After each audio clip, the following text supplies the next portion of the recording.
Hi, I think it's time we can get started.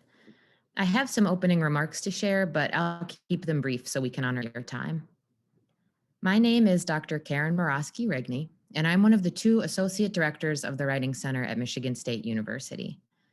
I want to take a few minutes to welcome you all to the third event in this year's speaker series, Writing Centers and Access. I'd like to direct your attention to the email where you received your Zoom link to join us today. In that email, there's information on how to navigate our webinar space. I hope you'll find it helpful. I'd also like to note that today's talk will be recorded so we can share the event asynchronously via our YouTube channel and our website. And lastly, after our time together ends today, we'll reach out to you one more time via email with a response survey regarding the event. I'd like to thank the Cal Engaged Pedagogy and Programming Event Fund for making this event possible, and our grant co-authors at the Center for Language and Teaching. And I'm especially grateful to the Citizen Scholars Program for their incredibly generous funding, which enabled us to ensure ASL translation and CART captioning. I'm also grateful to the administrative team of the Writing Center here at Michigan State University, Dr. Trixie Smith, Dr. Grace Pregent, Colton Wansittler, Monica Schellberg, and Amanda Broman. And lastly, I want to thank the members of our Writing Center's Accessibility Committee, who have worked tirelessly to put on these events for you and for me and for our community. I gave more extended opening remarks at the first event of the series, and if you'd like to view them, the link to that script is in your information email as well. For now, in the interest of your time, I'd like to turn things over to M. Caden, a graduate student who serves on our Writing Center's Accessibility Committee. M is going to introduce today's speaker, Dr. Julie Avril Minich. M, the floor is yours. Thanks, Karen. Hi, everyone. I'm Em, and I'm so happy to have you here with us for this speaker series. Our lineup includes so many amazing speakers we can learn from, and I'm so grateful for the opportunity to introduce Dr. Julie Avril Minich.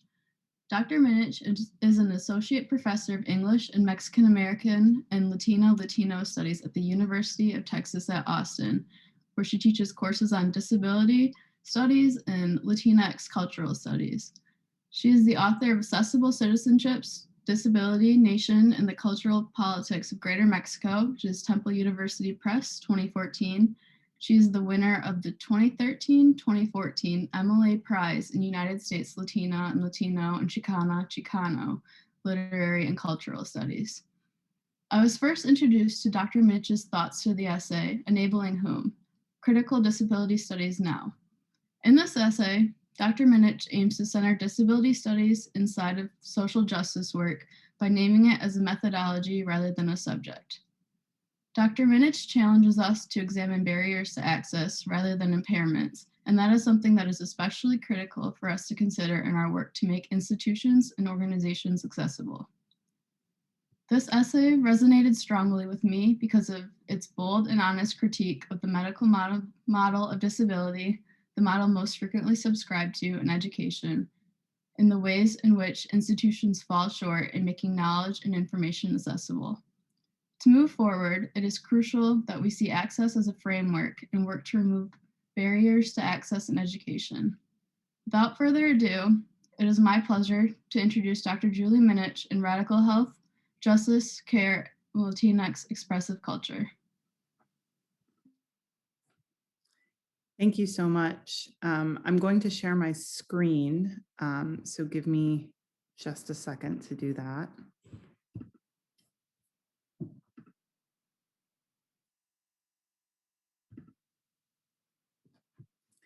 So I'd like to start by thanking everyone who's here today and the Writing Center at MSU for hosting me. I am particularly grateful to Dr. Karen Morosky Rigney for the invitation to speak. I'm grateful to Amanda Broman, Adriana Aviles, and Amari Tidu for help with logistics.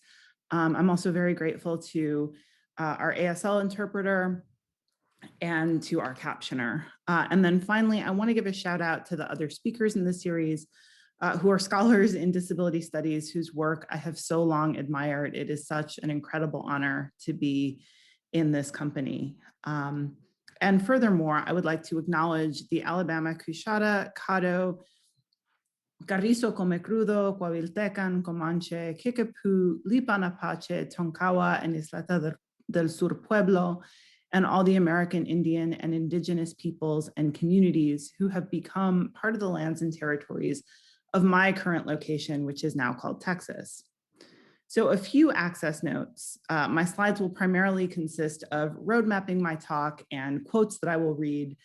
But there is one image with a description that is scripted into my remarks. I also have a content note. I will be discussing a book that contains frank discussions of anti-immigrant sentiment and trauma perpetuated by the US immigration system. The book also features repeated use of the word crazy, which I will discuss extensively. So to begin, here's a roadmap. I'm going to locate myself in relation to the topic of the series, give an overview of my research, and discuss a specific case from my research that I hope will offer insights on the theme of writing centers and access. The case study is a deep dive into a text that features prominently in my research and teaching these days, The Undocumented Americans by Carlo Cornejo Villavicencio. The first thing I want to do is thank Margaret Price for starting her talk 2 weeks ago by confessing that she felt nervous. I'm always nervous presenting my work, but I'm especially nervous today. I'm speaking to this audience. I'm acutely aware that I am the only speaker in this series whose research doesn't focus on writing pedagogy, rhetoric, or composition. So like several of my fellow speakers, I do have a partial appointment in an English department, but in literature, which is a field in which pedagogy is still often treated as something to learn on the job rather than part of our professionalization. And yet, although I've never taken a course in writing pedagogy, I am one of the faculty members trusted by the University of Texas at Austin, or UT, to teach writing, as are many professors working in literary studies. Half of my undergraduate courses carry what is known at UT as the writing flag. And the teaching of these courses is something that many of my colleagues in literature at my university and beyond use to justify our value to the institution.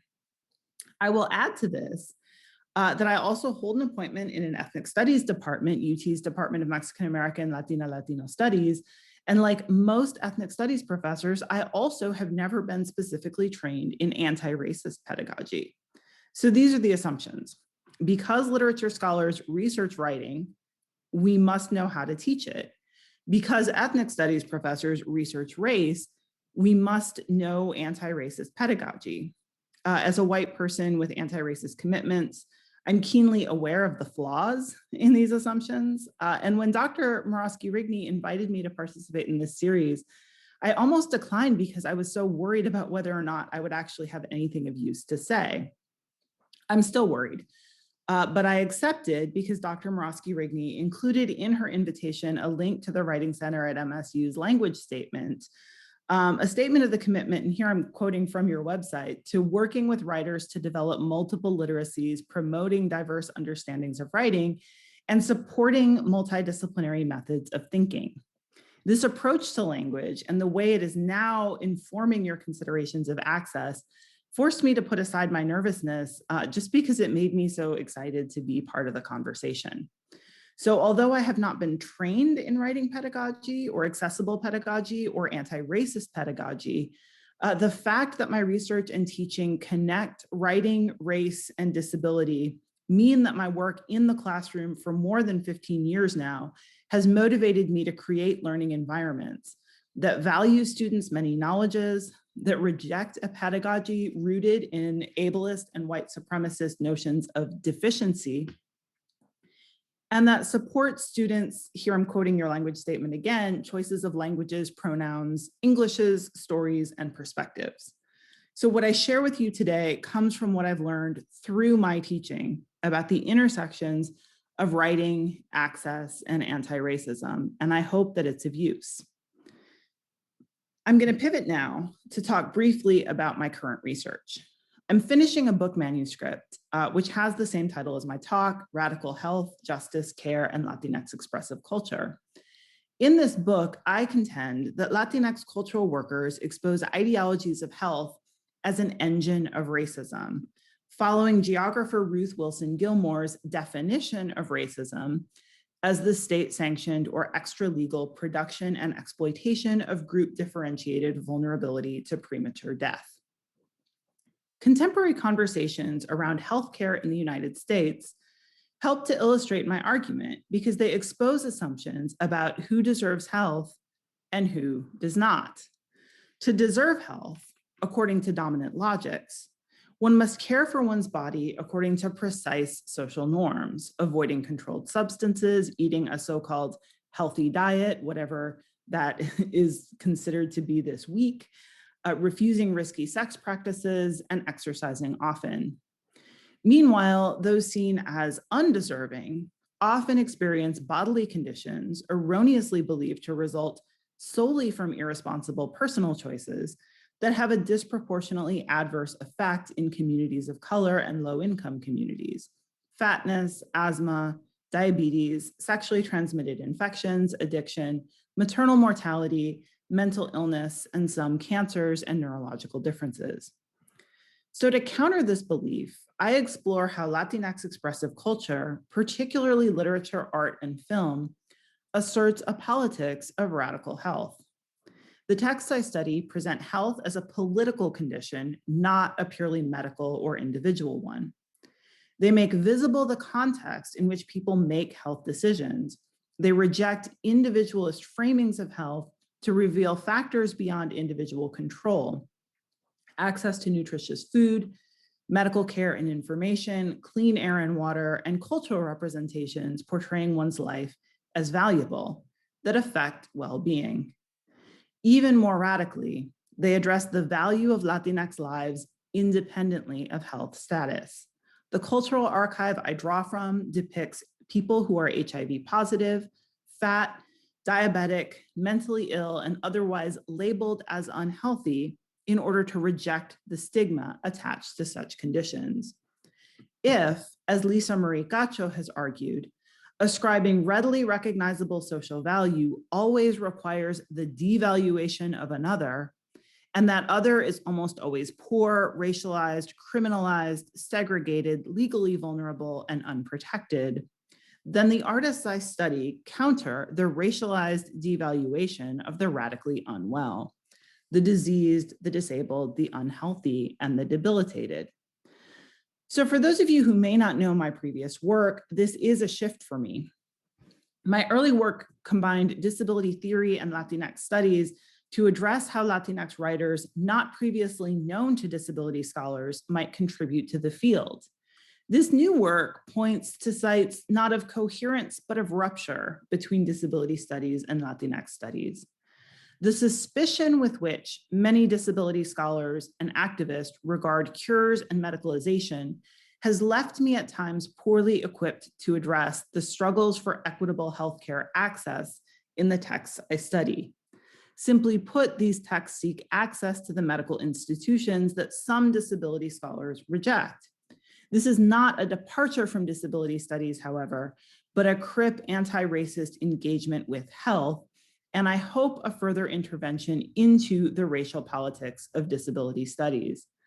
I hope too that it resonates with work here at MSU, considering questions of access, not just as a matter of defining and accommodating, or as Jay Dolmage put it in his talk last month, retrofitting for disabilities, but as imbricated in larger social justice struggles. So I want to be very clear what I mean when I talk about the racial politics of disability studies. It has long been acknowledged that early disability scholarship, particularly from the United States and United Kingdom, failed to address race in a meaningful way. In his landmark contribution to the 2006 edition of the Disability Studies Reader, Christopher M. Bell famously named the field white disability studies. Among some in the field, there's a narrative that Bell's critique staged an important intervention, the field diversified, and a new wave of disability studies has fully incorporated anti-racist critique. Indeed, that narrative has been reinforced by the editor of the Disability Studies Reader, who originally published the essay, but then removed it from subsequent editions. And yet, The scholars most often cited to support this narrative disagree. For instance, Sammy Schock and Gina B. Kim, both of whom were often name-checked as evidence of the field's diversification, co-authored a brilliant essay published just last year by the journal Signs, delineating how the insights of feminists of color on disability have largely been excluded as intellectual contributions to feminist disability studies. So to think more deeply about what access and writing can mean in the effort to engage multiple axes of oppression, disability, and race, I will turn now to a text that I have been reading, rereading, and teaching nonstop since it was published last year, Carla Cornejo Villavicencio's The Undocumented Americans. I will focus specifically on how Cornejo represents the effects of the immigration system on the mental health of undocumented people, including herself, using an approach that aligns with disability scholarship, even as her language often challenges it. My analysis of Cornejo's book will engage with two concepts in disability studies that I consider particularly useful for thinking about the intersection of writing and access. The first is what Schock and Kim call feminist of color disability studies, which they define as an intellectual, theoretical, and political project that simultaneously acknowledges existing critical race work in feminist disability studies, claims work in feminist of color scholarship not recognized as disability studies, and sets forth an agenda to transform disability studies by drawing attention to how its unacknowledged whiteness has shaped the boundaries and methods of the field thus far. The second is a concept that Margaret Price alluded to 2 weeks ago in her talk called critical access. This term is often attributed to the environmental design scholar Amy Hamre, who suggests that access arises not from the domain of legal compliance, for instance, the Americans with Disabilities Act or ADA, but rather from the domain of scholarship, of critique and activism. Hamre is particularly concerned with physical built environments, but I think the concept of critical access can be meaningfully applied to language and writing as well, and that it coheres nicely with Schock and Kim's work. So Schock and Kim point out that one of the reasons why scholarship by feminists of color often goes ignored in disability studies is because feminists of color approaches to disability, illness, and health do not always align with the languages, approaches, and perspectives within mainstream disability studies and disability rights activism. If we conceptualize access as a set of rules with which to comply, including rules for how to engage disability in our writing, we will necessarily miss contributions of writers and thinkers, many feminists of color, who don't necessarily follow the rules. Along similar lines, Hamre critiques the idea that the ADA can function as a universal standard for access when it is rooted in very US-specific histories. They argue that accessibility standards are not international or universal. They vary based on each country's architectural styles and prevailing assistive technologies. So reading Hamre together with Schock and Kim prompts me to propose that the very language we use to engage disability is also not universal. The terms we use, the approaches we take, and the perspectives that inform our disability activism are influenced by our social location. I'm now going to turn to Cornejo's book to argue that her engagement with the intersection of immigration and disability constitutes a work of feminist of color disability theory that aligns with a critical access approach. Some quick notes here. Carla Cornejo Villavicencio uses Latin American surnaming conventions, which means that she asks critics to use both of her surnames on the first mention and only her first surname, Cornejo, thereafter. So this is why I keep referring to her as Cornejo. This slide contains my only image. It's a picture of Cornejo from a recent New York Times profile. She is brown-skinned with brown eyes and faces the camera at an angle, with her arms folded over a fence that supports her body. Her aesthetic is punk, with white streaks in her black hair and bright blue fingernails with silver accents filed into sharp points. She has a small tattoo on her finger, and she wears a fuzzy brown coat. I chose the undocumented Americans as my case study, not only because I'm so enamored with it, but also because it is a book about writing. A 2020 finalist for the National Book Award in nonfiction, The Undocumented Americans is a work of creative nonfiction that blends literary journalism, travel narrative, and memoir. In it, Cornejo tells the stories of undocumented people she meets across the Midwest and East Coast, which she interweaves with her own. She was born in Ecuador, left with relatives as a toddler when her parents moved to the United States, and flown to New York 5 years later to reunite with them, ultimately graduating from Harvard. The book is not simply an account of the lives of Cornejo and her interlocutors, however, but a sustained engagement with the language used to talk about immigration and the effects of that language on the body minds of undocumented people. Cornejo refuses to rely on accepted terms and vocabulary in writing about immigration and extends this to her engagement with disability.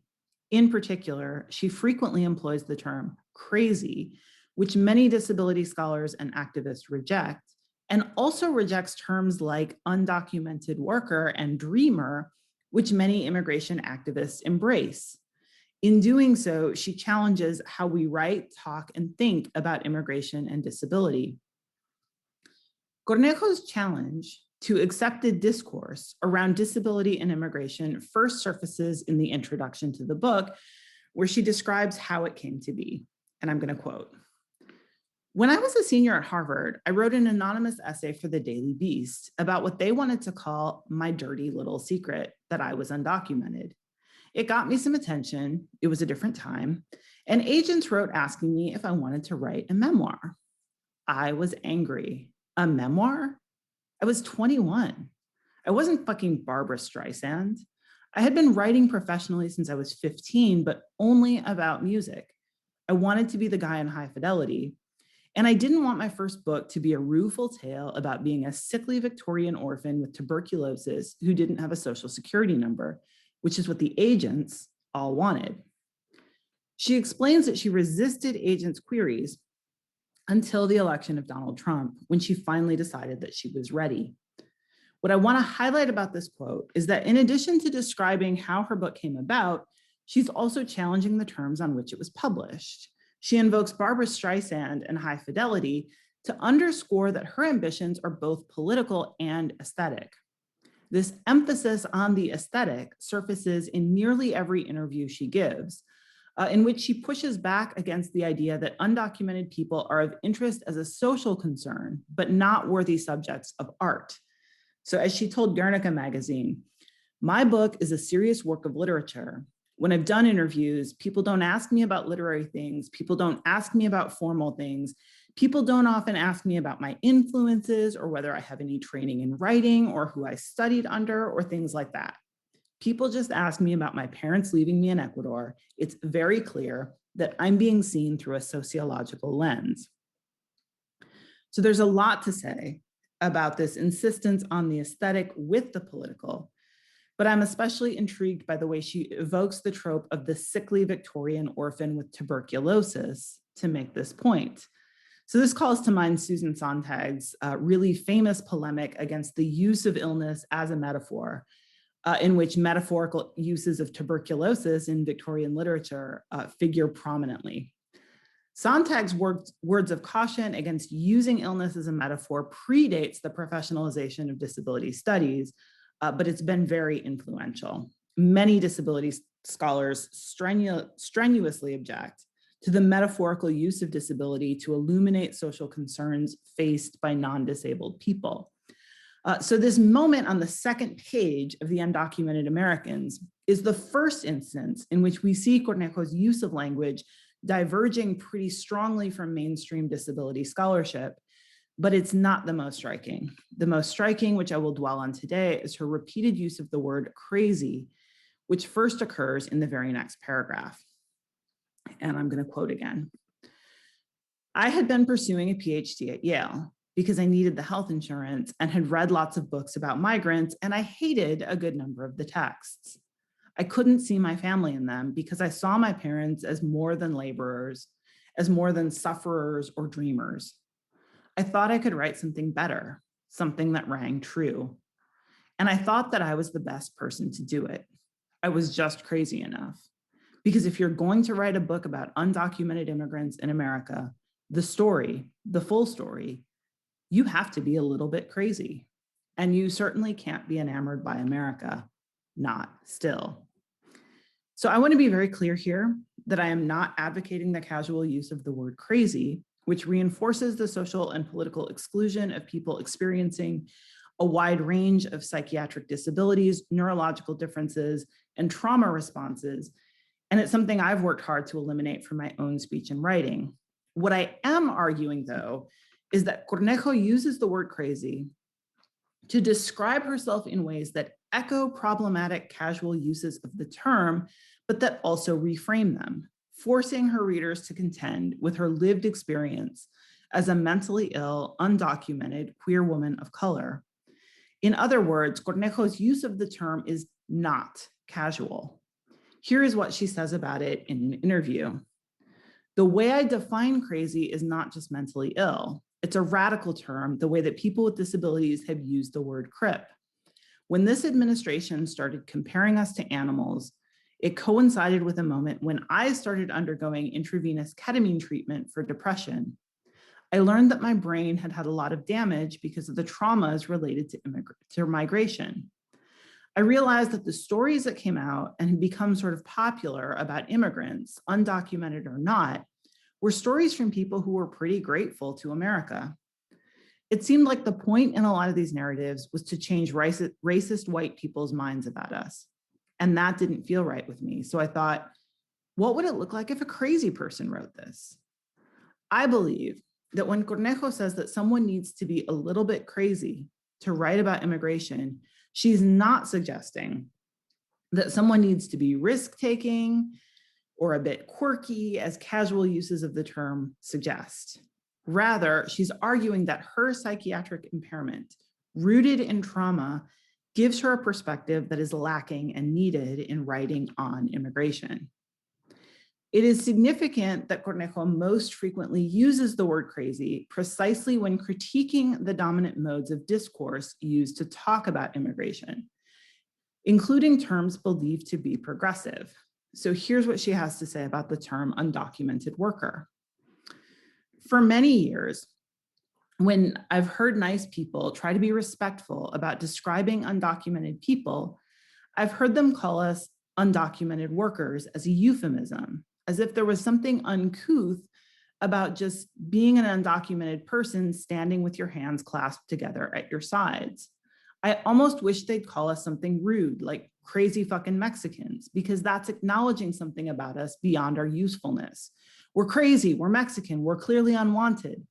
But to describe all of us, men, women, children, locally Instagram famous teens, queer puppeteers, all of us, as workers in order to make us palatable, my God, we were brown bodies made to labor, faces pixelated. Here I would suggest that we can't fully appreciate what she's doing with the word crazy without paying attention to her use of the word Mexican. And I'll emphasize something I've already mentioned. Cornejo is Ecuadorian, not Mexican.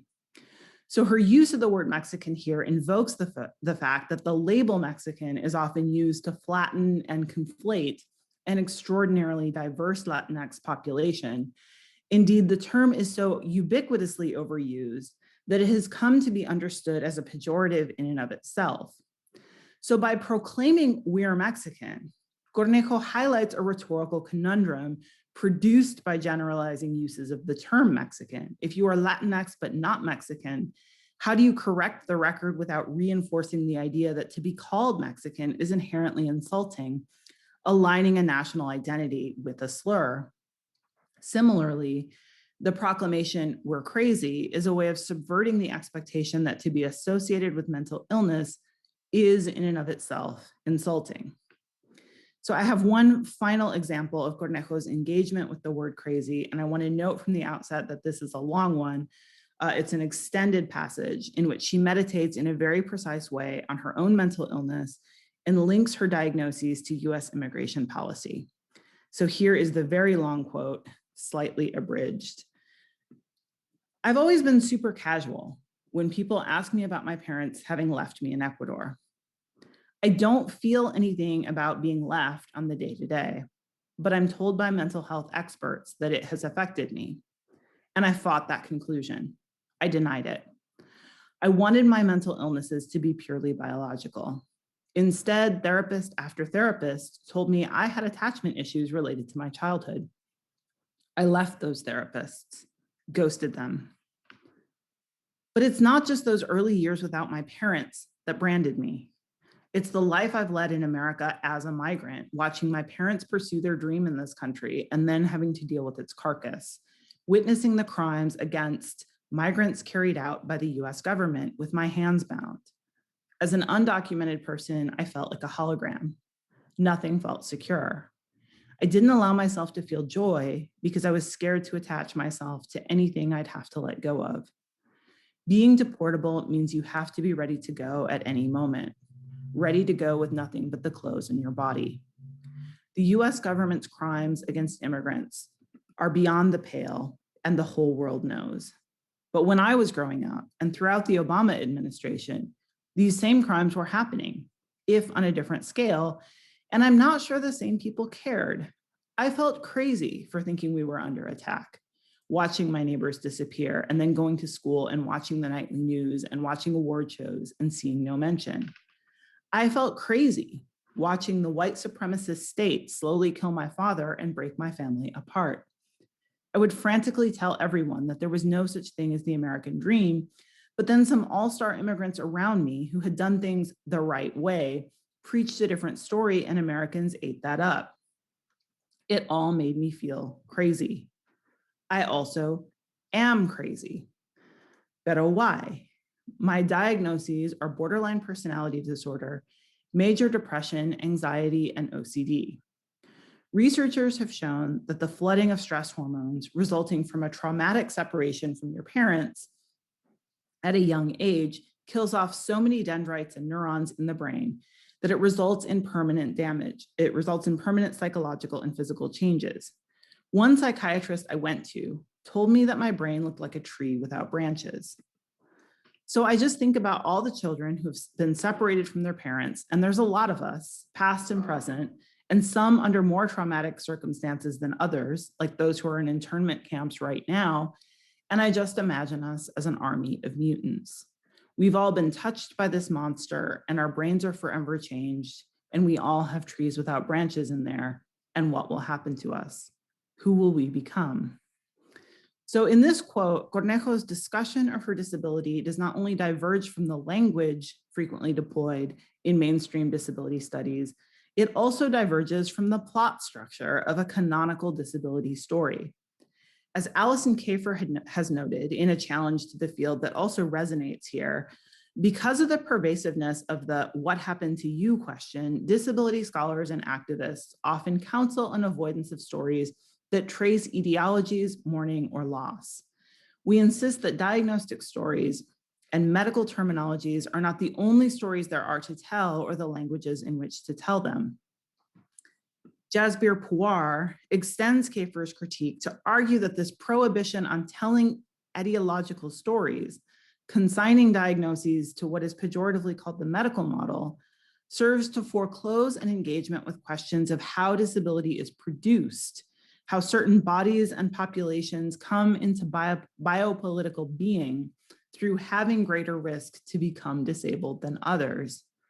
In turn, she suggests that this refusal to engage with the production of disability reinforces the epistemic whiteness of the field, which is maintained through the policing of disability itself, what it is, who or what is responsible for it, how one lives it. So in light of these critiques, I want to dwell on why Cornejo tells a story of causation about her mental illnesses. A disability pride or mad pride approach might assert that it doesn't matter how certain neurons in Cornejo's brain came to function as they do, that although her brain doesn't work in a normative way, it still produces gorgeous and gut-wrenching prose, and that therefore her mind should be considered a form of human variation worthy of celebration.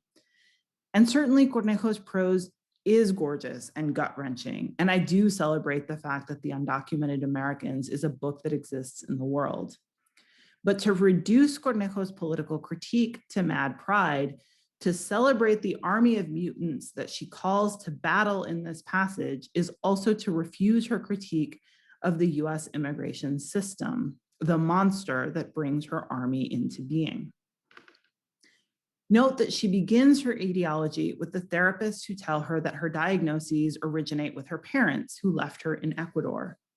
She doesn't directly dispute these therapists, but she tells us she stopped seeing them and that they didn't have the full picture. Hers is a necessary story because the landscape of US immigration politics today is one in which the figure of the dreamer, the young person brought to the United States as a child, is treated as a sympathetic figure while the parents of the dreamer are pathologized. As we speak, Democratic lawmakers are working on securing bipartisan support for a path to citizenship for dreamers, whom we are told bear no responsibility for their situation. But the possibility of amnesty for the parents of dreamers remains outside the realm of political possibility. For this reason, Cornejo refuses to name herself a dreamer, although she meets the criteria and states in the introduction to her book that dreamers are commendable people and I truly owe them my life, but they occupy outsized attention in our politics.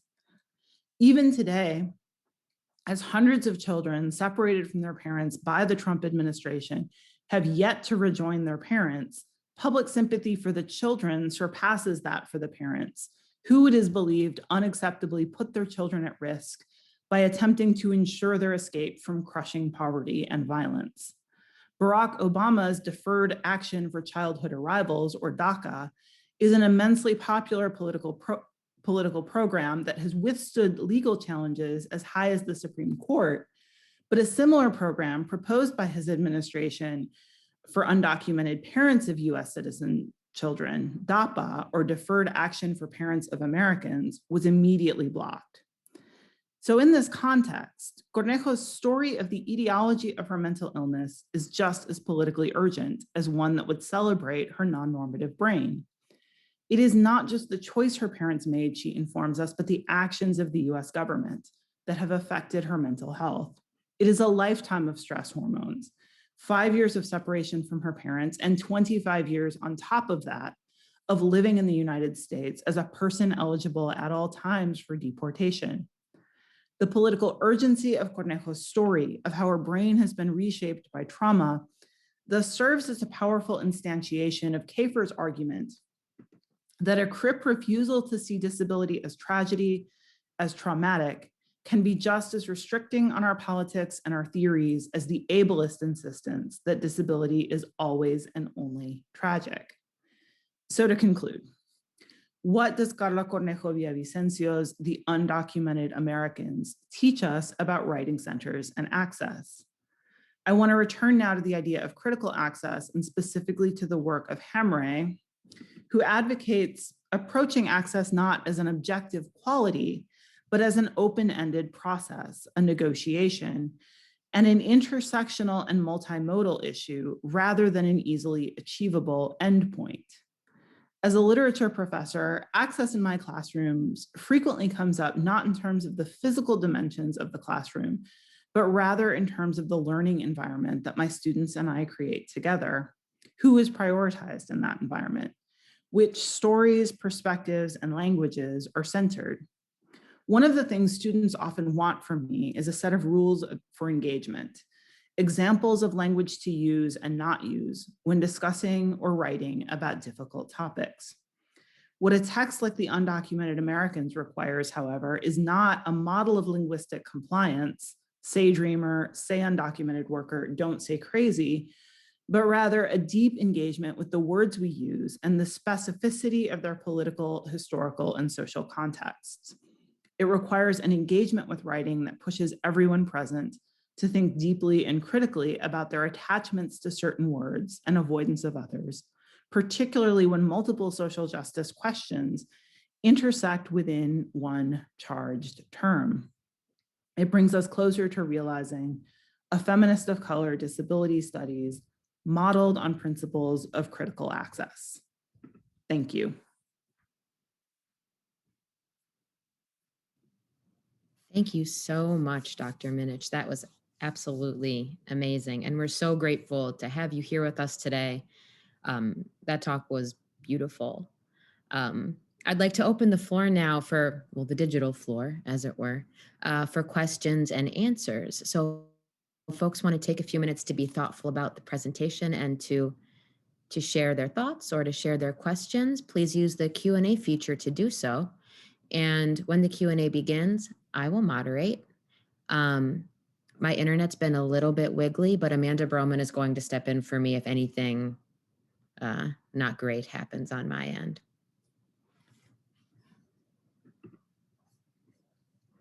So let folks think for a moment.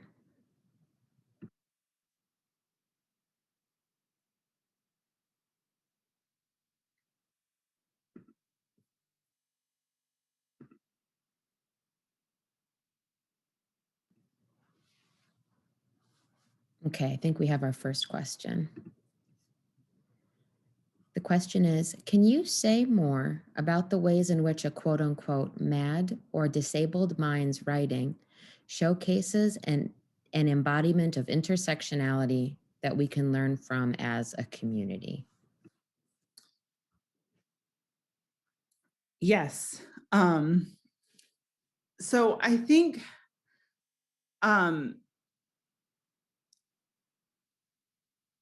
that the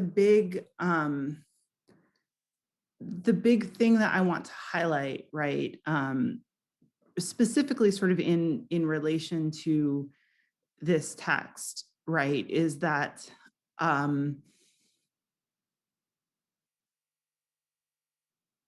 texts that, well, I'm also going to tell a story about the book itself, which is that Cornejo Villavicencio, I believe, is currently back at Yale finishing a PhD. But this particular book has its roots in a dissertation that she submitted and that failed, right? And I think about this book, which I find really amazing, right, as a failed dissertation, because I think that this is also a story about what kinds of writing are considered appropriate for which contexts. And I think about, literature scholars like myself, reading this book on the one hand as a work of literature, but on the other hand as a dissertation, right?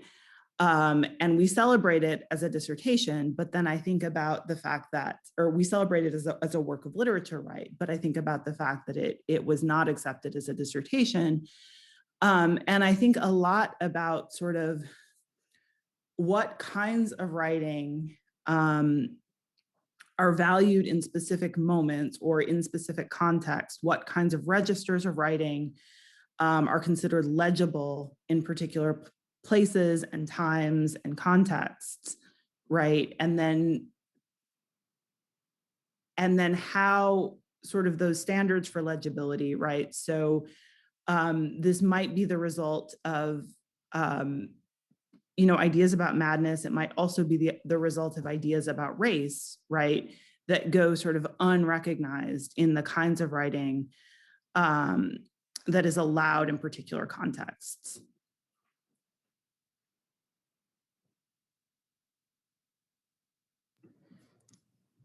Thank you so much. I'm ready with our next question. What advice do you have for instructors of writing or those of us who work with writers on how to introduce language or ideas centering disability or embodiment into our classrooms or our work? This is something I think about a lot because I find often that when I'm teaching disability studies, students come to my classes with very particular kind of ideas about the language that we're going to use. And, in particular, I think a lot about debates around person first versus identity first language. This actually came up in my class on Tuesday, the most recent class I've taught, where there will be students who will come to class who will have an idea that person first language especially is always the correct language to use. And so they will say people with disabilities, not disabled people. And then other students who might have a disability activist background, right, will use what is called identity first language. So they will say, I am autistic. They will say, I am disabled. They will not say, I'm a person with a disability or a person with autism. And the difference between those two languages, or those two usages, right, person first versus identity first, is whether you believe that whether you give primacy, right, to a kind of notion of personhood, or whether you give primacy to a question of identity. And what I try to do is include readings very early on in my classes that specifically engage with questions about language. There are some readings. Eli Clare's book, Exile and Pride, contains a long section that talks about disability-related language. Allison Kafer has an essay, the essay that I cited, in this talk, where she actually talks about trigger warnings in that essay, but it's a really great essay for thinking about kind of just how disability comes up in different settings, and how the effect that that it has on people in a space, right? So I will assign one of these readings. I also, the reading that brought it up in my class most recently was Esme Wei-Jen Wang's The Collected Schizophrenias, where she talks about the difference between saying schizophrenic versus person with schizophrenia. And I will assign these readings because all three of these readings, right, like the Clare reading I just mentioned, the Kafer reading I just mentioned, and the Wang reading, all of them really disallow kind of a notion of rules. What they do instead is stage a conversation about what we're trying to do with language, and what our, like, think deeply about what our language is meant to convey. So I like to assign these readings very early on, and instead of just sort of assigning them as like information that students need to read, I assign them in order to stage a conversation with my students about the kinds of languages we want to use in our classroom. And it's not to create a set of rules, right? But it's to get ideas on the table for what's important for different people in the classroom regarding uses of language. And then we kind of go from there and work together to use language that is, mutually affirming in our space. I think that's actually a really great segue into our next question, which is, how can writing centers support the engagement with words and language choices on this sort of level, despite the rules and standards within the institution, such as quote unquote academic writing requirements and guides that oppress diversity? I mean, that That's the real question, right? No, I really, really love this question because I think a lot about sort of myself as a professor, and as a professor, like I mentioned at the beginning of the talk, who is sort of charged with teaching classes that meet a writing requirement at my institution, right?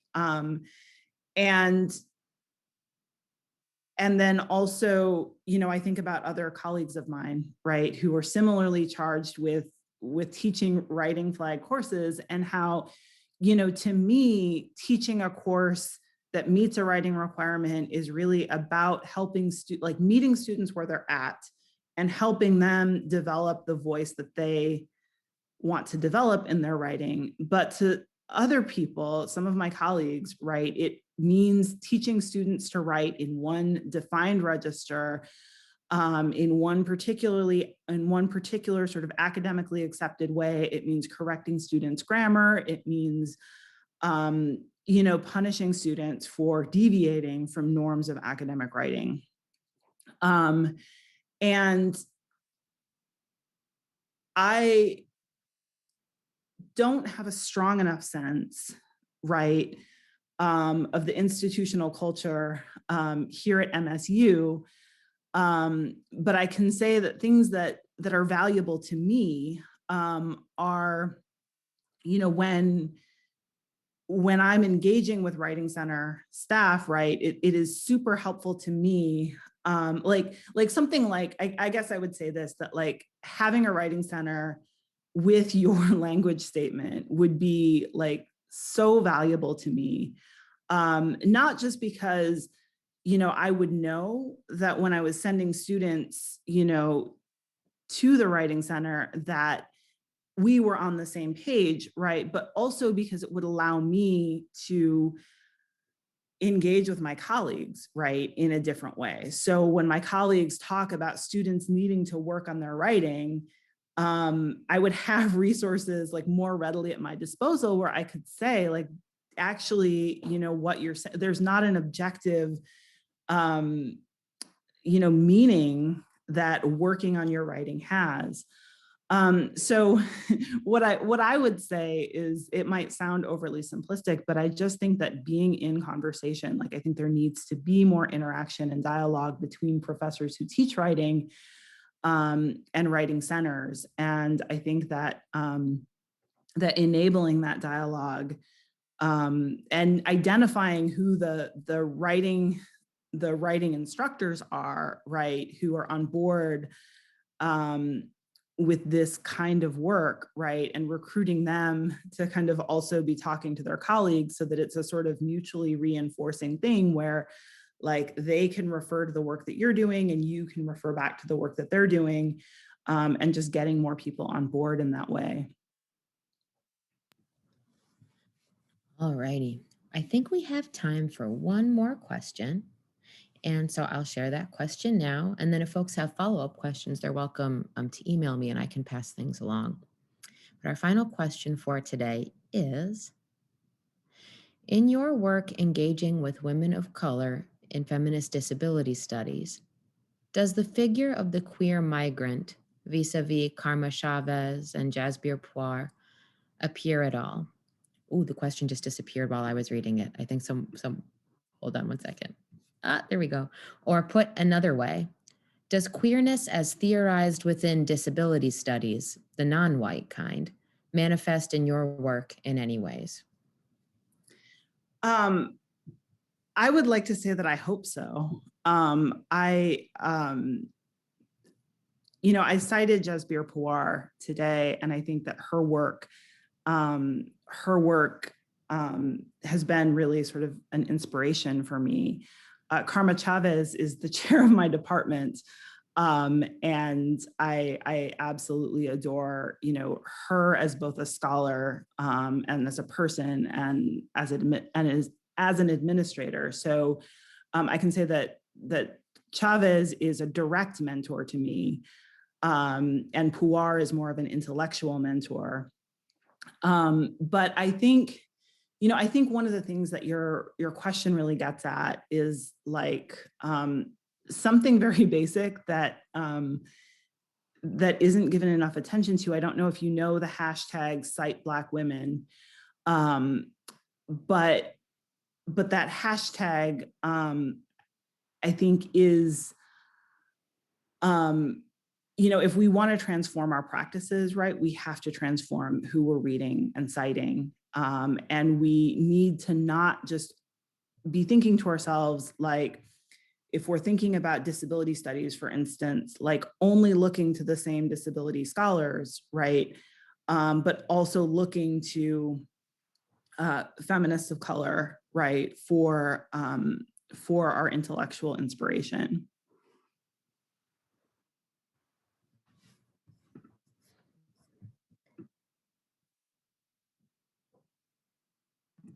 I forgot to unmute myself.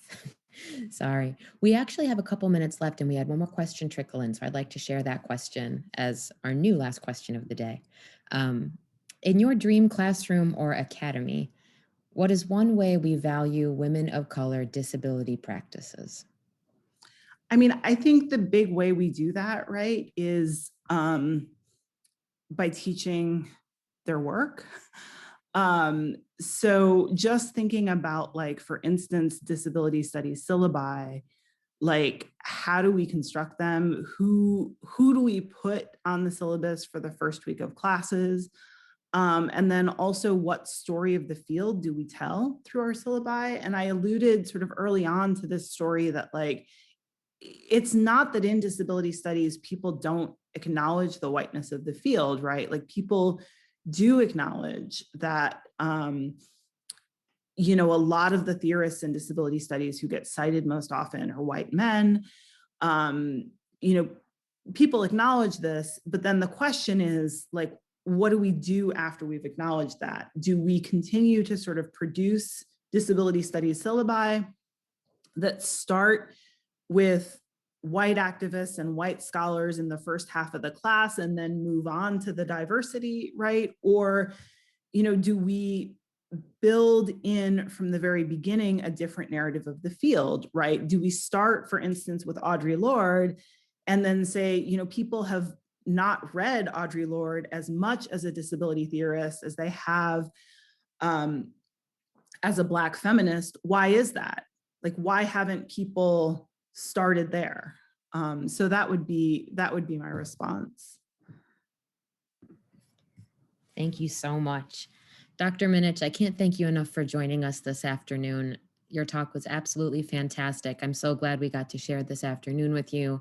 I'm so glad we were able to have folks from all over the country attending and learning from you and forming this community together this afternoon.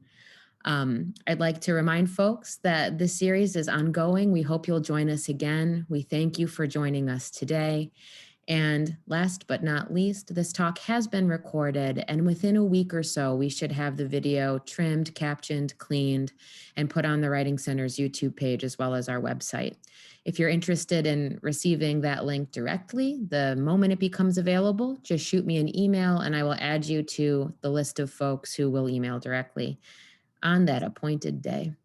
And in the meantime, thank you again to Dr. Minich. Thank you all for your amazing engagement. I really appreciate this opportunity. All right, everybody. Have a great rest of your afternoon. And Dr. Minich, the Writing Center looks forward to seeing you on Friday. Take care.